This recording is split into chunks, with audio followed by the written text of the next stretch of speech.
Salut à tous, on se retrouve aujourd'hui pour une nouvelle vidéo sur WWE Supercard. Alors, cette vidéo aura pour thème la saison 5.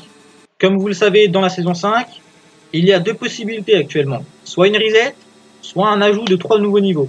Alors pour les niveaux, je pense que c'est pas la peine d'expliquer, tout le monde voit ce que c'est à peu près. Mais pour la reset, je vais expliquer, puisqu'il y a quand même beaucoup de joueurs qui ne savent pas ce que c'est, étant donné que beaucoup d'entre vous ont commencé entre la saison 4 et la saison 3. Voilà. Alors, la reset. Tout d'abord, je vais parler comme si qu'il y allait avoir une reset dans la saison 5. Ce sera plus simple pour moi d'expliquer un peu le fonctionnement de cette reset. Donc, pour commencer, en quoi elle consiste la reset? Et bien déjà, tous les joueurs reprendront au niveau rare. C'est-à-dire, toutes vos cartes des saisons précédentes ne vous serviront plus à rien, puisque quand vous allez accéder au menu de la saison 5, vous recevrez vos premières cartes courantes, peu courantes, rares et super rares, saison 5. Et d'ailleurs, toutes les cartes de rares, de courant à survivant, seront de nouvelles cartes. Donc, nouvelle superstar, nouvelle women's, nouvelle soutien avec un nouveau design. Voilà, propre tout neuf. Comme je viens de le dire, vous recevrez ces cartes-là, et ces cartes-là détermineront votre deck, puisque maintenant, les niveaux sont déterminés par rapport à vos 8 meilleures cartes. Mais ceci dit, pour les joueurs qui n'ont pas envie de perdre leurs cartes des saisons précédentes, il faut noter tout de même que le mode Wild, qu'on connaît actuellement, nous permet tout de même d'accéder, enfin d'utiliser vos cartes des saisons précédentes.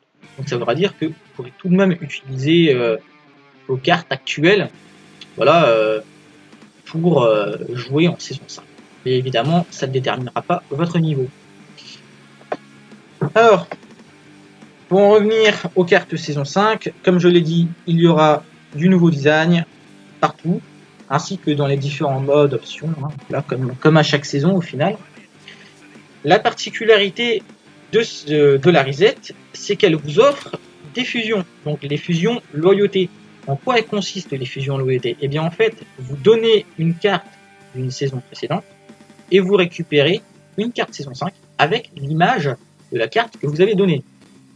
Je vais m'expliquer. Par exemple, vous donnez Kurt Angle SummerSlam 17 événement de la saison 3. Vous donnez cette carte-là, voilà. Et en échange, vous recevrez une Kurt Angle saison 5, voilà. Mais vous récupérez l'image de la carte que vous avez sacrifiée, donc cette image-là. Donc la carte saison 5 Kurt Angle aura cette image.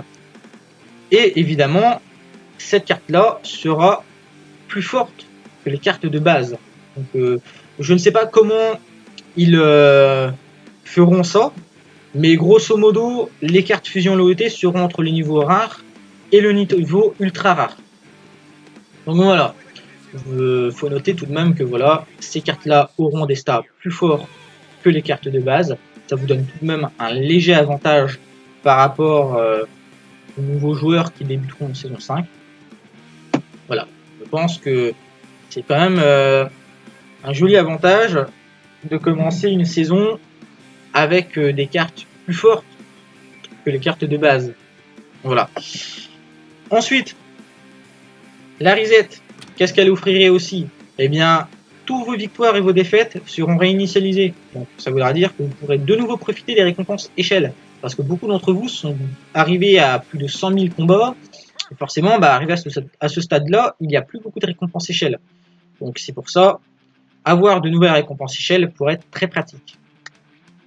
Ensuite, l'autre avantage à cette reset permettrait aussi à tous les joueurs qui n'ont pas pu obtenir de cartes événements pendant les saisons précédentes d'en obtenir, puisque tous les joueurs reprendront sur le même piédestal et vous pourrez donc évoluer normalement. Je m'explique qu'en saison 2, il y a beaucoup de joueurs qui n'avaient jamais obtenu de carte événement en saison 1, parce qu'ils n'avaient pas le niveau, et qui pourtant ont réussi à obtenir leur première carte event en saison 2, grâce au People Champions, au Ring Domination, au Road to Glory. Voilà. Alors ça, pour moi, une reset offrirait vraiment du renouveau partout. Une seconde vie pour le jeu, en fait, au final. Parce qu'il faut se dire que là, ils font que ça, ajouter des niveaux, mais au bout d'un moment, ça va devenir un peu fatigant. d'avoir tout le temps 3 nouveaux niveaux encore et encore, sans compter les stores qui augmentent de saison en saison. Là, si on continue comme ça, on va atteindre les 1 million. Je trouve personnellement que ça fait trop haut par rapport aux cartes des saisons précédentes. On dépassait même pas les 6000. Voilà. C'est pour ça que une reset serait vraiment bénéfique. Voilà. Mais après, bon, chaque personne a un avis différent. Il y a 50% de la communauté qui sont pour une reset, 50% qui sont pour un ajout de 3 niveaux, parce qu'ils ne veulent pas recommencer au début. Et quand on y pense, au final, les resets, c'est un peu comme les jeux 2K chaque année. Je m'explique, l'année dernière, vous avez pris le 2K18, cette année, vous allez acheter le 2K19, mais vous allez recommencer à zéro. Donc ça revient à la même. Vous allez me dire, évidemment, dans les deux cas, il y a une nouvelle histoire et tout ça, il y a de nouvelles choses. Là, c'est la même chose. Dans Supercard, la reset, il y a de nouvelles options, il y a un nouveau design partout, c'est une nouvelle aventure, quoi. Donc voilà. Après, voilà, comme je l'ai dit, chacun a son avis. Personnellement, qu'il y ait une reset ou pas, il n'y en ait pas, ça m'embêterait. Voilà. Mais bon, s'il y a 3 nouveaux niveaux, bah tant pis, hein, je continuerai d'y jouer, hein, parce que voilà, Supercard, ce jeu est génial. Voilà. Et puis bah c'est tout, hein, pour ce qui concerne la reset. Je pense que j'ai tout dit. Je vais éviter de trop m'étaler sur ça parce que on pourrait en parler pendant des heures. Ce sujet, il y a tellement de choses à dire, c'est vrai. On pourrait en parler beaucoup encore et encore. Mais j'ai pas envie que cette vidéo dure trop longtemps. Voilà, contrairement à la deuxième vidéo qui a duré 20 minutes, 21 minutes pour être exact. Et bon, on m'a rapporté que c'était beaucoup trop long. Alors voilà, je raccourcis un peu la chose. Évidemment, si vous avez envie d'en discuter sur cette reset, je partagerai cette vidéo sur la page. Donc n'hésitez pas à mettre dans les commentaires, voilà, à parler un peu. Et je viendrai avec plaisir discuter avec vous pour en parler sur ça. Moi, il n'y a aucun problème. Voilà. Pour finir cette vidéo, je vais ouvrir une fusion. Voilà, une fusion WrestleMania 34. Je me suis dit que ça pourrait être sympathique pour finir cette vidéo. Alors, moi j'espère avoir Billy Kay. Parce que dans ces fusions-là, j'ai eu tout ce que je voulais. Et il manque plus que Billy Kay. Bon, on va voir ce que je vais obtenir. C'est parti. Et ça sera... Et bah écoutez, il n'y a rien à dire. C'est Billy Kay. Voilà, je suis content. Ça s'appelle bien finir la vidéo. Bon, je vous remercie d'avoir regardé cette vidéo.